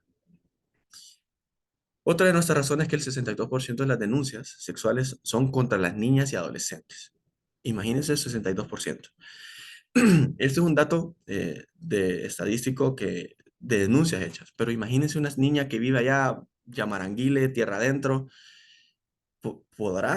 conocerá cómo hacer una denuncia, conocerá un teléfono, decir, este número tengo que llamar porque están abusando de mí. Entonces, imagínense que si el 62% es de personas que pueden y conocen hacer una denuncia, este porcentaje incrementaría si todo el mundo conociera cómo se puede denunciar un abuso sexual. Entonces, creo que este dato puede ser un poquito más elevado hoy en día.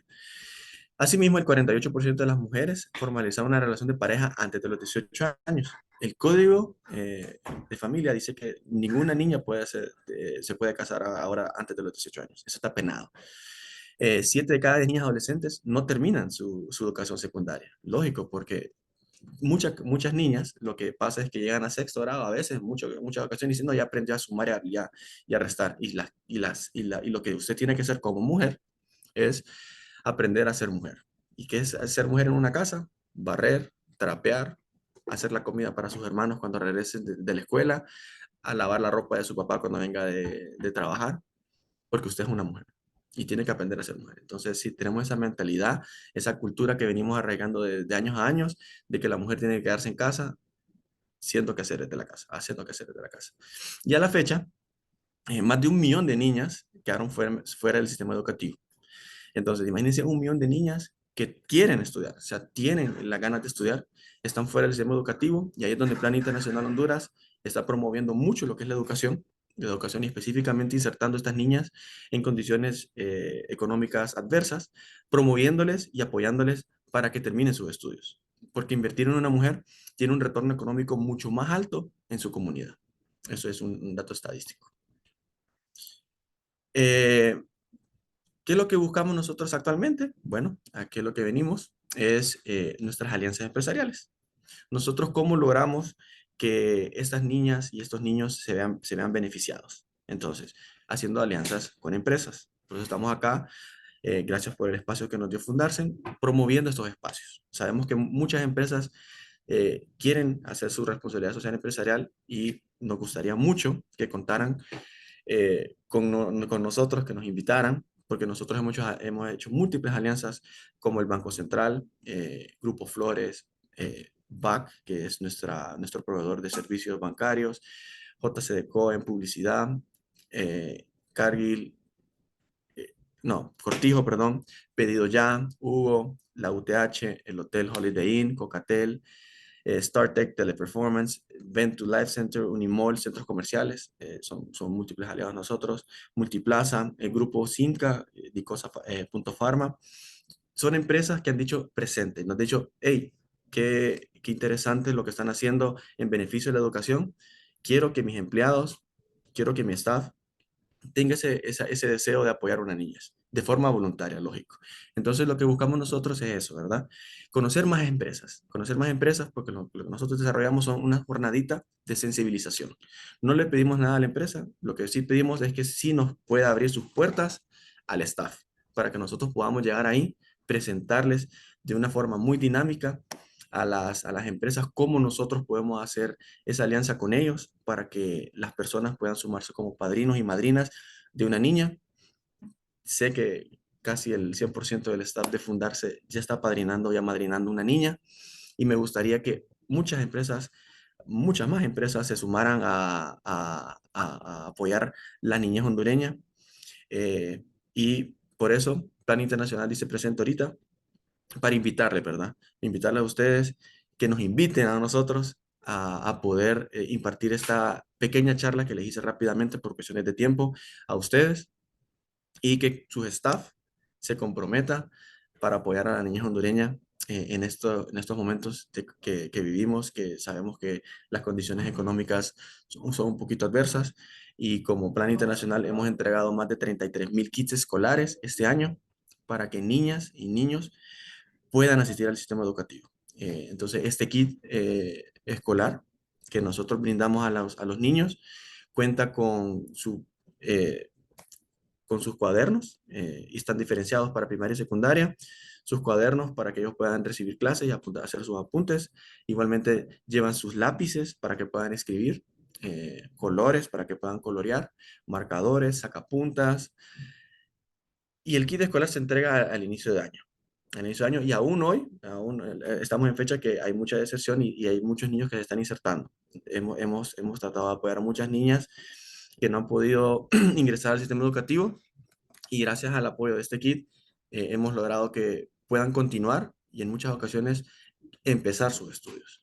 Asimismo, nosotros regalamos y otorgamos a estos niños lo que es uniformes, porque en muchas ocasiones los institutos escolares piden un uniforme, se les apoya también con el uniforme. Para que sepan, hay niñas y niños que para asistir a su escuela tienen que caminar 1 hora, 2 horas diarias.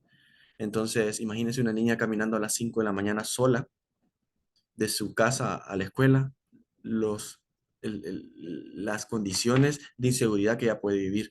Se acerca a una persona en estado de ebriedad, la puede acosar, eh, algún traficante de niños la puede raptar. Entonces, nosotros también apoyamos en eso, en ofrecerle un transporte seguro, digno, para que la niña pueda asistir desde su comunidad al instituto donde ella está estudiando. Y también en temas de salud. En muchos casos, un par de anteojos puede garantizar la continuidad de una niña en el sistema educativo. La niña dice, no, es que no veo, entonces no entiendo nada. Un par de anteojos que nosotros nos costeamos, nosotros podemos invitárselos a ellos, regalárselos a ellos para que ellos puedan continuar sus estudios. Es por ello que les quiero dejar ahorita un código QR, porque yo sé que hay múltiples empresas. En la presentación inicial vi que habían varios empresarios y personas de recursos humanos, de marketing, de talento humano, gerencias. Y yo sé que nos gustaría que nos dejaran sus datos para nosotros ponernos en contacto con ustedes y ver la forma de que podamos hacer estas alianzas para que nosotros podamos asistir a sus empresas, tener una jornada muy dinámica, muy bonita. Yo creo que el equipo de Fundarse no se pudo quejar, no se puede quejar, que es muy dinámica, es muy amable y sobre todo nos sensibiliza y nos da un conocimiento más allá de lo que está pasando a la niñez en Honduras y cómo nosotros como hondureños, como catrachos, podemos ayudar a esa niñez catracha que tanto lo necesita hoy en día y que en muchas ocasiones no sabemos cómo. Bueno, Plan Internacional es una forma eh, muy bonita, se los digo, de que usted como persona hondureña pueda apoyar a una niña y usted se va a sentir bien bonito, esa satisfacción de saber que al finalizar el año, esa niña pudo terminar su tercer grado, su cuarto grado y hasta la puede ver graduarse.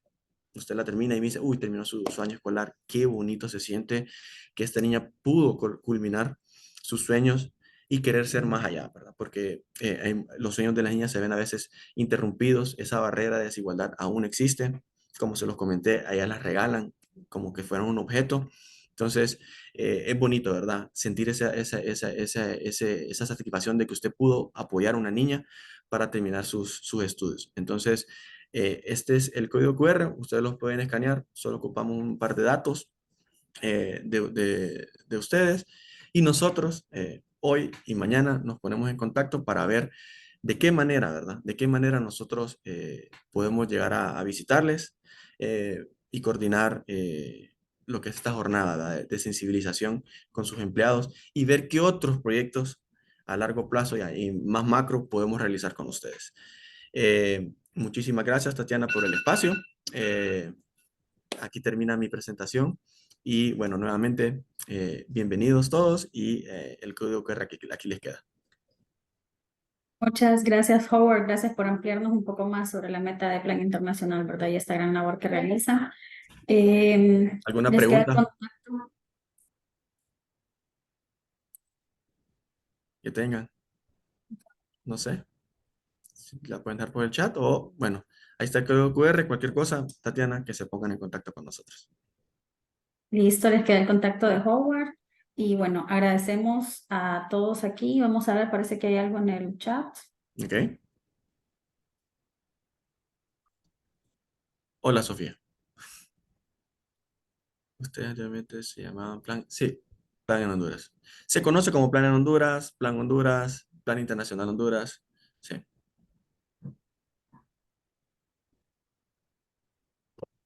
Gracias. No sé si tenemos más consultas.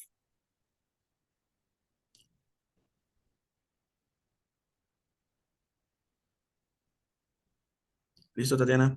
Todo suyo. Bueno, queda el contacto de Howard para que se puedan contactar con él.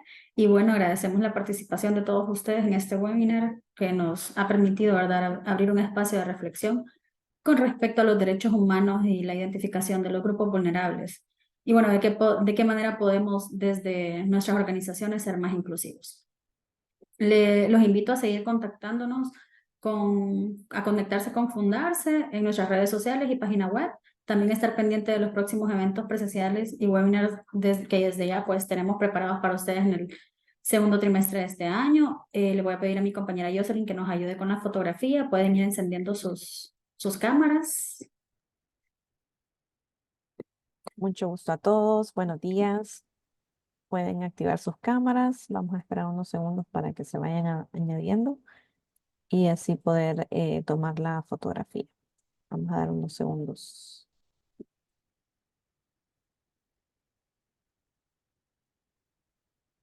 Vamos a ver.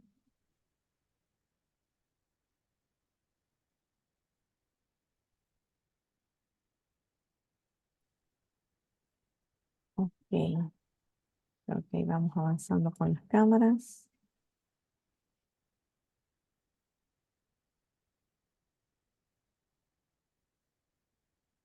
Vamos a probar a tomar la primera fotografía.